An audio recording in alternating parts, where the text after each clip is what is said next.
दिल्ली जल बोर्ड के नए वाइस चेयरमैन सतीश उपाध्याय ने पदभार संभालते ही साफ कर दिया है कि जल बोर्ड में भ्रष्टाचार और लापरवाही के लिए कोई जगह नहीं होगी। उन्होंने अधिकारियों के साथ लगातार बैठकों और जीरो टॉलरेंस नीति की बात कही।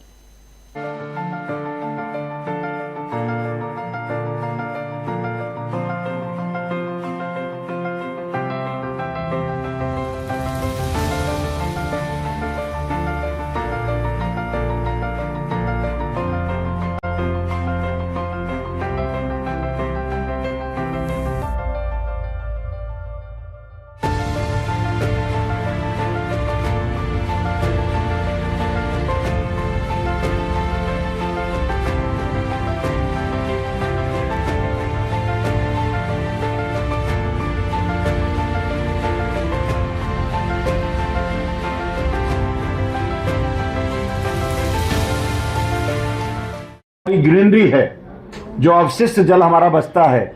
उसको कैसे हम अपनी ग्रीन दिल्ली के लिए प्रयोग करें, इसके बारे में भी डिफरेंट लाइन की अगर आवश्यकता होगी उसकी भी हम बात करेंगे। हमारे जो पुराने जलाशय हैं, जिनको कुएं बावड़ी आप कहते हैं, जो पुराने हमारे ऐतिहासिक समय के हैं। मनोज जी देहात से आते हैं, अजय जी के यहाँ भी देहात लगा हुआ है, और हमारे नई दिल्ली के क्षेत्र में भी अगर मैं कंटोनमेंट एरिया में भी देखूंगा तो बहुत जगह हमारे जो जल के नेचुरल स्रोत थे उनको भी पुनर्जीवित करने की आवश्यकता है।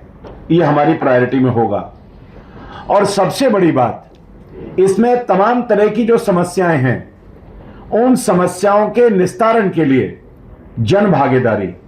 लोगों का पार्टिसिपेशन, आरडब्ल्यूएस का पार्टिसिपेशन, संस्थाओं का पार्टिसिपेशन, एनजीओस का पार्टिसिपेशन, जहां जिसकी जरूरत पड़ेगी उसका प्रयोग भी इसमें हम करेंगे।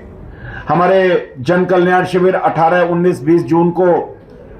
मुख्यमंत्री जी के नेतृत्व में पूरी दिल्ली में लग रहे हैं,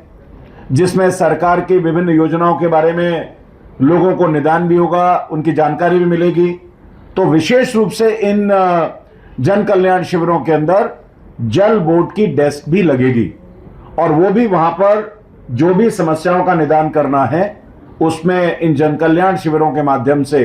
पूरे दिल्ली के अंदर 70 विधानसभाओं के अंदर ये जन कल्याण शिविरों के माध्यम से भी जल बोर्ड आपके द्वार पहुंचेगा। हमारा जो